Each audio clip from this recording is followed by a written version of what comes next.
Hey guys, this is Sonu Alawat और आज इस वीडियो में आपके लिए लेकर आ चुका हूं एक बहुत ही बेहतरीन सा प्यारा सा गवर्नमेंट जॉब अपडेट जो कि डायरेक्टली निकल के आ रहा है DGAFMS wages group C post recruitment 2025 की तरफ से। नहीं समझे? DGAFMS का मतलब है directorate general of armed forces medical services, जो कि ministry of defence government of India के अंडर ही आता है, जिसके अंदर वेरियस ग्रुप सी की पोस्ट के ऊपर वैकेंसीज अनाउंस्ड हो चुकी है। डिटेल्ड ऑफिशियल नोटिफिकेशन आ चुका है, ऑनलाइन फॉर्म भी आज से भरे जाने शुरू हो चुके हैं। पोस्ट कौन कौन सी है ग्रुप सी की?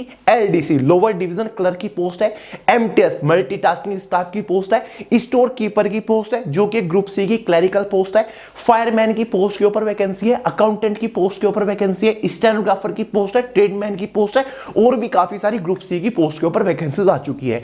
कुल मिला के 10वीं 12वीं ग्रेजुएट पास वालों के लिए अलग अलग ग्रुप सी की पोस्ट के ऊपर वैकेंसीज आ चुकी है। ऑल इंडिया की वैकेंसी है, मेल और फीमेल दोनों ही कैटेगरी कैंडिडेट एलिजिबल है। तो आगे इस वीडियो में इस डिपार्टमेंट और इस वैकेंसी के रिगार्डिंग कंप्लीट डिटेल्स आपको प्रोवाइड करूंगा। Detail selection procedure step by step आपको समझाऊंगा। इंपॉर्टेंट डेट्स के बारे में बात करेंगे, ऑनलाइन फॉर्म कब से स्टार्ट हुए, लास्ट डेट क्या है, एलिजिबिलिटी क्राइटेरिया के बारे में बात करेंगे, किस पोस्ट के लिए एज लिमिट, एजुकेशन क्वालिफिकेशन की मिनिमम रिक्वायरमेंट क्या है, एग्जाम पैटर्न सिलेबस को डिस्कस करेंगे, सिलेक्शन होने के बाद कौन सी पोस्ट के ऊपर कितनी सैलरी मिलेगी, exam centre, job profile, job location के बारे में बात करेंगे और इस वैकेंसी के लिए फॉर्म आप कैसे अप्लाई कर सकते हैं ऑफिशियल लिंक प्रोवाइड करा के जाऊंगा। फॉर्म भरने का तरीका भी आपको समझाऊंगा। तो चलिए बहुत ज्यादा टाइम वेस्ट नहीं करते, फटाफट वीडियो शुरू कर लेते हैं। बट उससे पहले बता दूं, जितने भी रेलवे के छात्र इस वीडियो को देख रहे हैं, रेलवे सामान्य अध्ययन की ये वाली बुक फिर से हैवी स्टॉक में अवेलेबल हो चुकी है। लिंक डिस्क्रिप्शन बॉक्स में ऑनलाइन परचेज करके तैयारी शुरू कर दीजिए अगर जनरल अवेयरनेस को फोड़ना है रेलवे के एग्जाम में। तो भाई सबसे पहले समझेंगे कि ये जो directorate general of arm forces medical services विभाग है, ये है क्या, इसका काम क्या है? देखिए दोस्तों, भारत की जो आर्म्ड फोर्सेस है उनको मेडिकल सर्विसेज प्रोवाइड करना, आर्म्ड फोर्सेस की जो मेडिकल रिक्वायरमेंट्स है उनको पूरी करने का काम होता है इस विभाग का, आर्म्ड फोर्स मेडिकल सर्विसेज विभाग का। ठीक है, तो आर्म पुलिस फोर्सेस के लिए ये भारत का विभाग काम करता है। ये ministry of defence government of India के अंडर ही आता है। पूरा नोटिफिकेशन आपके साथ डिस्कस करूंगा, चिंता मत करिए। तो भाई सबसे पहले बात करेंगे ऑनलाइन फॉर्म कब से स्टार्ट हुए, लास्ट डेट क्या है। नोटिफिकेशन में आप देख सकते हैं जो रजिस्ट्रेशन शुरू हुए हैं वो आज से यानी कि 7 जनवरी 2025 से स्टार्ट हुए। दोपहर 12 बजे से फॉर्म भरे जाने शुरू हो चुकी है। फॉर्म की जो आखिरी तारीख है वो 6 फरवरी 2025 है। 6 फरवरी तक आप इसका ऑनलाइन फॉर्म अप्लाई कर पाएंगे। फॉर्म अप्लाई करने का लिंक भी इसी के नोटिफिकेशन में दे रखा है, वैसे मैं आपको अलग से प्रोवाइड करा दूंगा, वेबसाइट भी दिखा दूंगा, चिंता मत करिए। ठीक है दोस्तों, एग्जाम डेट भी आगे इस नोटिफिकेशन में दे रखी है। इसका जो ऑनलाइन एग्जाम कंडक्ट करा लिया जाएगा वो फरवरी और मार्च महीने में कंडक्ट करा लिया जाएगा। ठीक है, जहां एग्जाम के बारे में जानकारी दे रखी है वहां पर इसके एग्जाम डेट के बारे में बता रखा है, आपको आगे बताऊंगा। तो चलिए अब बात कर लेते हैं पोस्ट कौन कौन सी है। ठीक है दोस्तों, उसके बाद पोस्ट वाइज क्वालिफिकेशन और एज लिमिट के बारे में देखेंगे। देखिए दोस्तों, सभी पोस्ट को कंबाइन करके, ग्रुप सी की सभी पोस्ट को कंबाइन करके टोटल वैकेंसी यहां पर कितनी निकली है? 113 निकली है, जिसमें से एक बेस्ट पोस्ट है आपकी अकाउंटेंट की। ठीक है, जिसके लिए 12वीं पास एलिजिबल है, लेवल 5 की पोस्ट है। दूसरी पोस्ट है स्टेनोग्राफर ग्रेड 2 की। तीसरी पोस्ट है लोअर डिवीजन क्लर्क LDC की। चौथी पोस्ट है स्टोर कीपर, 12वीं पास एलिजिबल है, लेवल 2 की पोस्ट है। ये इनका बेसिक पे लिखा हुआ है, इनिशियल इनहैंस सैलरी नहीं है, ये बेसिक पे है। इस बेसिक पे के साथ कुछ अलाउंसेस लगते हैं जिसके बाद आपको सैलरी बढ़ के मिलती है, सैलरी मैं आपको आगे बताऊंगा। फोटोग्राफर की पोस्ट है, फायरमैन की पोस्ट है, कुक की पोस्ट है, लैब अटेंडेंट की पोस्ट है, MTS मल्टीटास्किंग स्टाफ की पोस्ट है। और देख लेते हैं, ये देखिए और भी पोस्ट है काफी सारी। ये देखिए ट्रेड्समैन की पोस्ट है, वाशरमैन की पोस्ट है, कारपेंटर जॉइनर की पोस्ट है, टिनी स्मिथ की पोस्ट है। तो भाई ये सारी पोस्ट है, किस पोस्ट के ऊपर किस कैटेगरी से टोटल कितनी वैकेंसीज है ये सारा यहां पर लिखा हुआ है।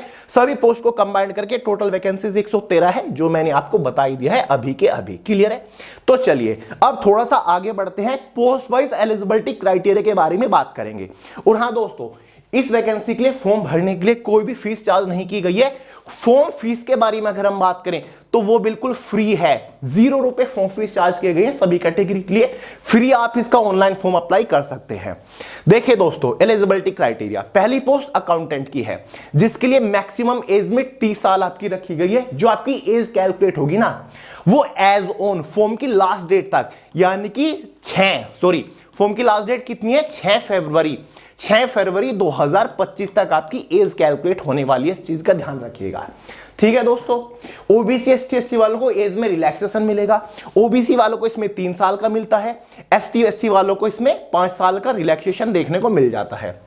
दूसरी पोस्ट है स्टेनोग्राफर की, एज लिमिट 18 से 27 साल है। अकाउंटेंट की पोस्ट के लिए अगर आपने कोई बैचलर डिग्री पास कर रखी है कॉमर्स से, बीकॉम वगैरह कर रखे हैं तो आप एलिजिबल है।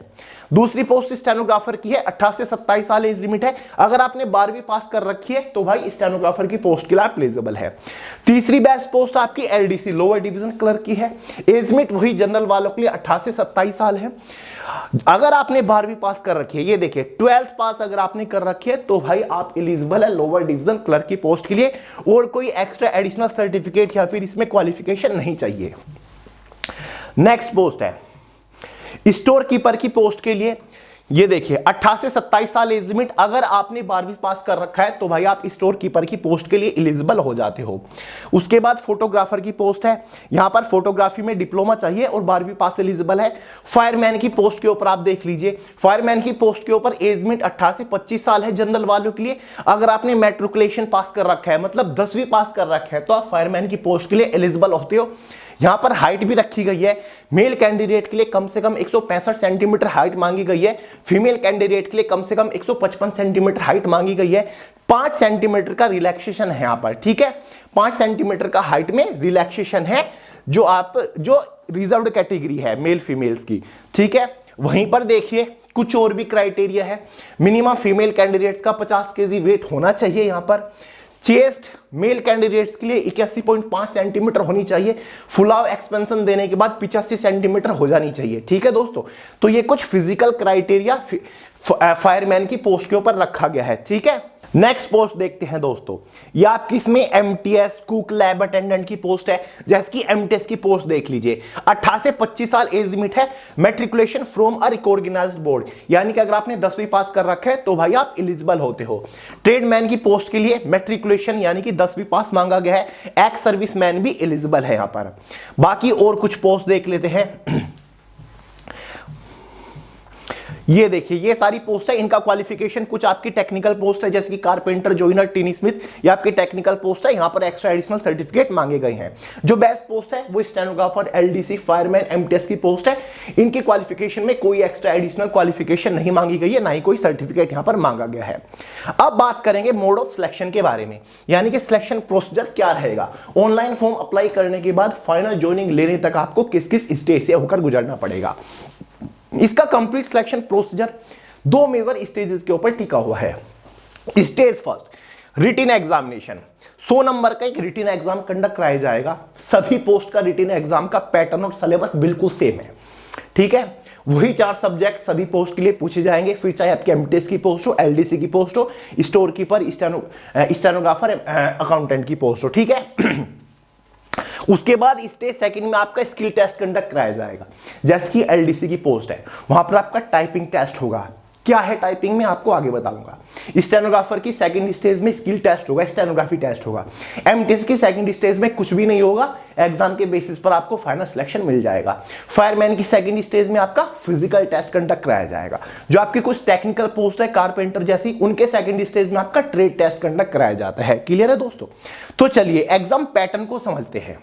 देखिए दोस्तों, इसके एग्जाम में आपको 4 सब्जेक्ट्स देखने को मिलेंगे। नोटिफिकेशन में पूरी जानकारी दे रखी है। पहला सब्जेक्ट आपका जनरल इंटेलिजेंस एंड रीजनिंग है। दूसरा सब्जेक्ट न्यूमेरिकल एप्टीट्यूड है। तीसरा सब्जेक्ट जनरल इंग्लिश है और चौथा सब्जेक्ट जनरल अवेयरनेस है। ये 4 सब्जेक्ट आपके एग्जाम में पूछे जाएंगे। हर एक सब्जेक्ट से 25-25 क्वेश्चन होंगे, ठीक है। 25-25 क्वेश्चन होंगे। एक क्वेश्चन के लिए 1 ही नंबर दिया जाएगा। इसी के बेसिस पर एग्जाम में 100 क्वेश्चन है, 100 नंबर का पेपर रहने वाला है। 2 आवर यानी कि 120 मिनट क्वेश्चन पेपर की टाइम ड्यूरेशन है। 0.25 मार्क्स के एग्जाम में नेगेटिव मार्किंग रखी गई है, ठीक है। नेगेटिव मार्किंग है 0.25 मार्क्स की। अब मैं किस बेसिस पर कह रहा हूं, नोटिफिकेशन में तो इतनी जानकारी दे रखी है। देखिए दोस्तों, इसकी ऑफिशियल वेबसाइट के ऊपर जब आप जाओगे, अभी जाके दिखाता हूं, ये इसकी ऑफिशियल वेबसाइट है, DGAFMF की ऑफिशियल वेबसाइट है। यहां पर जब आप जाओगे ऑनलाइन एप्लीकेशन इंस्ट्रक्शंस के ऊपर क्लिक करोगे तो यहां पर एग्जाम पैटर्न के बारे में सारी जानकारी डिटेल से दे रखी है। ये देखिए सभी पोस्ट के, ये रहा पूरा एग्जाम पैटर्न, ये देखिए दिख रहा है आपको। तो इसमें क्लियरली लिख रखा है English language basic knowledge 25 question 25 number के अंदर, जनरल इंटेलिजेंस 25 क्वेश्चन 25 नंबर के अंदर, quantitative aptitude basic arithmetic skill से 25 क्वेश्चन 25 नंबर के अंदर, जनरल अवेयरनेस 25 क्वेश्चन 25 नंबर के अंदर। क्लियर है दोस्तों? तो ये सारे के सारे एमसीक्यू बेस्ड रहने वाले हैं। There will be a negative marking of 0.25 marks, यहां पर लिख दिया इन्होंने। 120 मिनट क्वेश्चन पेपर की टाइम ड्यूरेशन रहने वाली है। 100 नंबर का आपका पेपर रहेगा, 100 क्वेश्चन एग्जाम में रहने वाले हैं।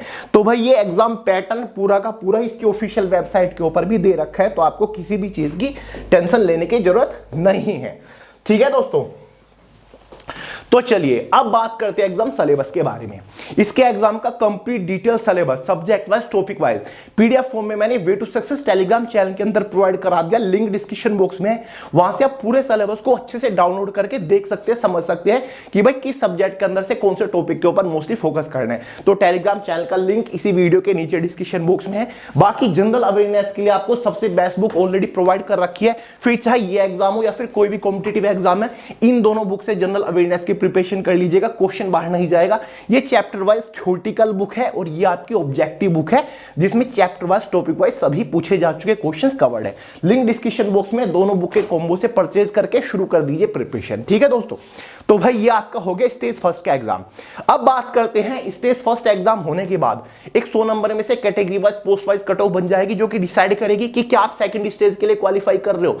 सेकंड स्टेज कुछ पोस्ट की आपका स्किल टेस्ट है, कुछ पोस्ट की आपका फिजिकल टेस्ट है। अब देखते हैं, जैसे कि एलडीसी की पोस्ट है, सबसे ज्यादा लोग उसी पोस्ट को पसंद कर रहे हैं, तो एलडीसी की पोस्ट के सेकंड स्टेज में क्या होगा ये देखिए। एलडीसी की पोस्ट के सेकंड स्टेज में स्किल टेस्ट होगा, मतलब टाइपिंग टेस्ट होगा। यहां पर आपकी टाइपिंग मांगी गई है 35 वर्ड पर मिनट की, या तो आप इंग्लिश की टाइपिंग कर लो या फिर 30 वर्ड पर मिनट की आप हिंदी की टाइपिंग कर लो, कोई एक टाइपिंग आप कर सकते हो। ठीक है दोस्तों, तो 35 वर्ड पर मिनट की इंग्लिश की टाइपिंग की स्पीड आपको निकालनी होगी। टाइपिंग केवल क्वालिफाइंग नेचर है, उसके लिए आपको कोई भी एक्स्ट्रा एडिशनल नंबर नहीं दिए जाएंगे। बात रही एमटीएस की पोस्ट, तो उसकी सेकंड स्टेज में कुछ भी नहीं है। बात रही स्टेनोग्राफर की पोस्ट, ये देख लीजिए, स्टेनोग्राफर की पोस्ट में आपका शॉर्ट हैंड टेस्ट होगा। ठीक है, यहां पर देखिए 65 मिनट आपको एक 10 मिनट की डिक्टेशन बोली जाएगी, 80 वर्ड पर मिनट की स्पीड से आपको हिंदी या फिर इंग्लिश में शॉर्ट हैंड लिखनी होती है। उसके बाद आपको उसको कंप्यूटर के ऊपर टाइप करना होता है। क्लियर है? इंग्लिश वालों को 65 मिनट के अंदर टाइप करना होता है, हिंदी वालों को 75 मिनट के अंदर टाइप करना होता है टाइपराइटर के ऊपर, या फिर कंप्यूटर के ऊपर 50 मिनट में इंग्लिश वालों को टाइप करना है, 65 मिनट में हिंदी वालों को टाइप करना है। ठीक है, तो ये आपका स्किल टेस्ट है। स्किल टेस्ट के लिए कोई भी एक्स्ट्रा एडिशनल नंबर नहीं दिए जाएंगे। क्लियर है? तो ऐसे ही स्टोर कीपर का है आपका, स्टोर कीपर की सेकंड स्टेज में आपका कुछ भी नहीं है। समझ गए? अब बात करेंगे दोस्तों सैलरी वगैरह की, मतलब फाइनल सिलेक्शन किस बेसिस पर होगा। देखिए दोस्तों, जो आपका फाइनल सिलेक्शन होगा फाइनल मेरिट के बेसिस पर होगा। फाइनल मेरिट एग्जाम के मार्क्स के बेसिस पर बनेगी। एग्जाम कितने नंबर का था? 100 नंबर का था। तो भाई post wise category wise 100 number में से एक फाइनल मेरिट बन जाएगी। अगर आप उस कट ऑफ को क्वालिफाई कर लेते हो, उस मेरिट से ज्यादा आपके नंबर है जिस भी पोस्ट के लिए आपने फॉर्म डाला था, तो फाइनली आपको उसी पोस्ट के ऊपर सिलेक्शन हो जाएगा। बाकी इसमें सिलेक्शन होने से पहले बेसिक मेडिकल टेस्ट होता है, यही देखा जाता है कि आप बिल्कुल फिट हो या फिर नहीं हो फिजिकली। ठीक है, ये सारी चीजें होती है। और ज्वाइनिंग से पहले आपका इसमें एक सिंपल सा डॉक्यूमेंट वेरिफिकेशन होता है, जो कि जस्ट क्वालिफाइंग नेचर होता है। तो भाई ये इसका पूरा सिलेक्शन प्रोसीजर है। सैलरी के बारे में बात कर लेते हैं कि सिलेक्शन होने के बाद किस पोस्ट के ऊपर सैलरी कितनी मिलेगी। लो भाई, आपको बेसिक पे दिखा देता हूं और फिर इन हैंड सैलरी के बारे में बात करते हैं। जैसे कि एलडीसी की पोस्ट है, लेवल 2 की पोस्ट है, ग्रुप सी की पोस्ट है। इस पोस्ट का जो इनिशियल बेसिक पे है 19,900 है, लेकिन just after selection initial in hand salary इस पोस्ट के ऊपर आपकी लगभग 38,000 के आसपास बैठेगी। ठीक है, क्योंकि आपके इसमें कई सारे अलाउंसेस जुड़ते हैं। तो डीए ही जुड़ेगा, जो कि बेसिक पे का लगभग 54% शायद अब हो चुका है, और भी हाउस रेंटल अलाउंस, बहुत सारे अलाउंस जुड़ते हैं। इस स्टोर कीपर की पोस्ट के ऊपर भी 38,000, जितने भी लेवल 2 की पोस्ट है, फोटोग्राफर, फायरमैन लेवल 2 है, जितने भी लेवल 2 की पोस्ट है सभी के ऊपर आपको लगभग 38,000 के आसपास सैलरी मिलेगी। अकाउंटेंट की लेवल 5 की पोस्ट है, 29,200 इसका बेसिक पे है। तो इस पोस्ट के ऊपर आपकी शुरुआती सैलरी लगभग 55,000 के आसपास रहने वाली है, फिर इससे भी ज्यादा आपकी बेसिक सैलरी रह सकती है। एमटीएस की पोस्ट के बारे में अगर हम बात करें, एमटीएस ये रही, एमटीएस की लेवल 1 की पोस्ट होती है, बेसिक पे 18,000 रुपए है। तो इस पोस्ट के ऊपर शुरुआती सैलरी लगभग आपकी 36,000 के आसपास या फिर 34,000 के आसपास रहेगी। ठीक है, शुरुआती सैलरी 34,000 रुपए आपको मिलेगी एमटीएस की पोस्ट के ऊपर। ठीक है, तो ये इनका सैलरी है, इनिशियल इन हैंड सैलरी है। जॉब लोकेशन आपकी ऑल ओवर इंडिया के अंदर रहेगी।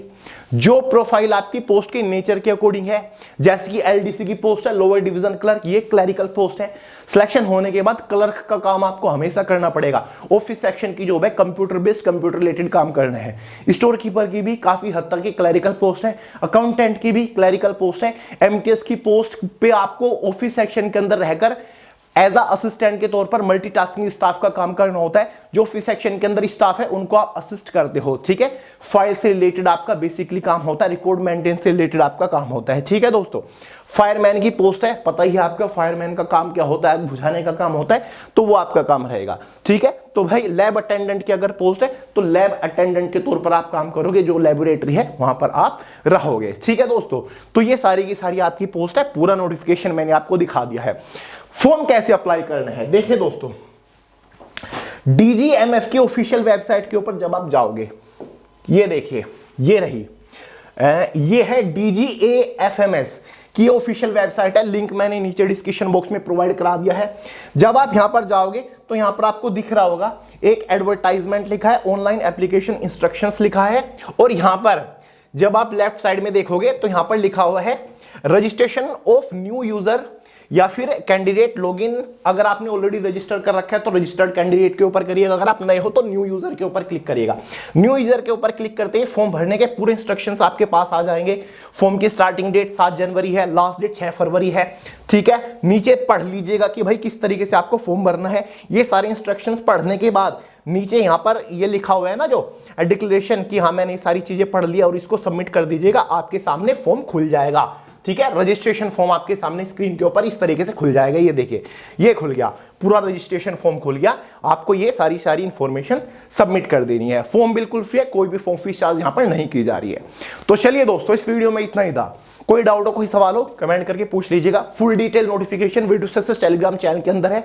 फॉर्म अप्लाई करने का लिंक वीडियो के नीचे डिस्क्रिप्शन बॉक्स में है। इस वीडियो में इतना ही था। पसंद आया लाइक करिएगा, दोस्तों के साथ शेयर करिएगा, चैनल को सब्सक्राइब करना मत भूलिएगा। मिलता है अगली वीडियो में बहुत ही जल्द, तब तक के लिए जय हिंद।